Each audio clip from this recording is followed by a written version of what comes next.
என்றும் நான் செல்ல மாட்டேன். கிறிஸ்துவுக்குள் பிரியமானவர்களே, My beloved friends in Jesus Christ, உங்களை சந்திப்பதற்கு மிக்க மகிழ்ச்சி. I am very happy to see you all again. நாம் யாவரும் கிறிஸ்துவுக்குள் அன்பாக இருக்கிறோமா? Are we happy and peaceful with our Lord Jesus Christ? உங்க வாழ்க்கையில ரொம்ப சமாதானமா கடந்து போயிட்டு இருக்கா?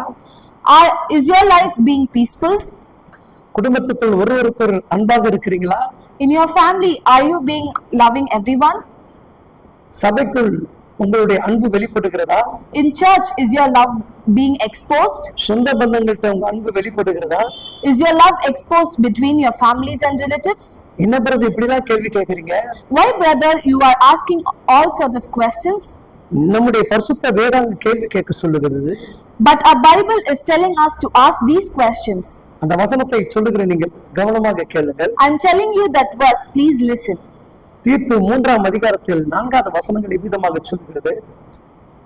Titus chapter 3 verse 4 says, நம்முடைய இரட்சகராகிய தேவனுடைய தயவும் மனுஷர் மேலுள்ள அன்பும் பிரசன்னமான போது, but when the kindness and love of our God our Savior appeared.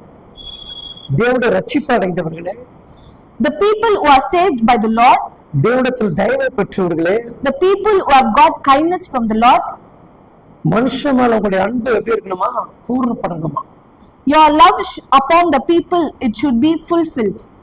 ஆண்டவராகிய இயேசு கிறிஸ்து இந்த உலகத்தில் இருக்கும் போதெல்லாம், When the Lord Jesus Christ was in the world, அநேகரும் அவருடைய அன்பை வெளிப்படுத்தினார். he showed his love to everyone. அந்த அன்பிலே நீங்களும் நானும் பங்கு இருக்கிறோம். In that love we are part of that. அதனால்தான் அவர் அன்பை குறித்து நாம் பேசுகிறோம். Because of that only we are speaking about his love. அவர் சொன்னதை நாம் அப்படியே நினைவு கூறுகிறோம். We are remembering what he has said. இந்த நாட்கள் ரட்சிக்கப்பட்ட நீங்க, Today the people who are saved by our Lord, ஒருவருக்குள் அன்பாக இருங்க. please be peaceful within everyone. ஒருவரோட அன்பை பகிர்ந்து கொள்ளுங்கள். Please share the love between everyone. எந்த இடத்துல அன்பை கசப்பாக பார்க்காதீங்க. Please do not see love as a bitterness. ஏன்னா கடைசி காலத்தில் வாழ்ந்து கொண்டிருக்கோம். Because we are living in the last days. அன்பு தனிந்து போயிடுமா? The love will be washed out. நான் தேவனுடைய பிள்ளைகளுடைய அன்பு மட்டும் தனியாது. But the Lord's people's love will not fade. இன்றைக்கு நீங்கள் அந்த அன்புக்குள்ள வந்து விடுங்க. Today come into that love.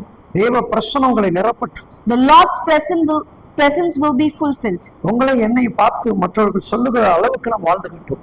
We should be in that way where all people talk about our love. இதற்குதான் தேவன் நம்மை ரட்சித்தார். Because of that only the Lord has saved us. Amen. Amen.